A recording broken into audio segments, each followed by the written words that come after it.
There's a guest book in the foyer where visitors are welcome to leave notes of thanksgiving for George H.W. Bush.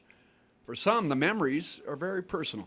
He made a personal phone call to me when I attained the rank of Eagle Scout. Ken Clavinus was a teenager when Mr. Bush was a Houston congressman and has known him ever since. He was on our bank board when I was in business, and he was always so kind. So he means a lot to me personally and to our family. For Dale Claiborne, Bush 41 was commander-in-chief. I was active duty military when he was president. So through Desert Storm and Desert Shield, I felt that he handled the situation with dignity and honor. A portrait hangs at the Bush Library in College Station that depicts a cabinet meeting when the tough decisions of that day were being made. It's called Resolution. I lived and breathed it for about a year as I took to make this picture.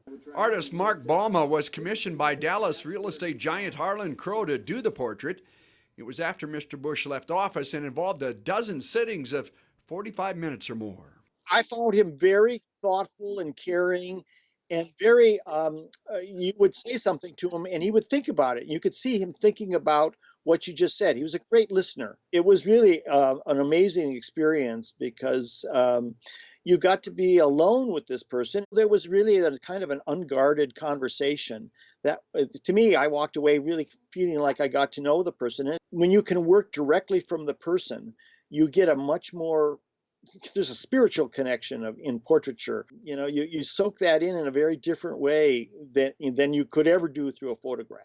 There are fond memories in unlikely places like Sonny Bryan's Barbecue near Love Field, where most every time President Bush came to town, he'd order takeout for the Secret Service and his entire entourage. We're picking up, can we call it an order for 15, 20 sandwiches for President Bush? We've just landed.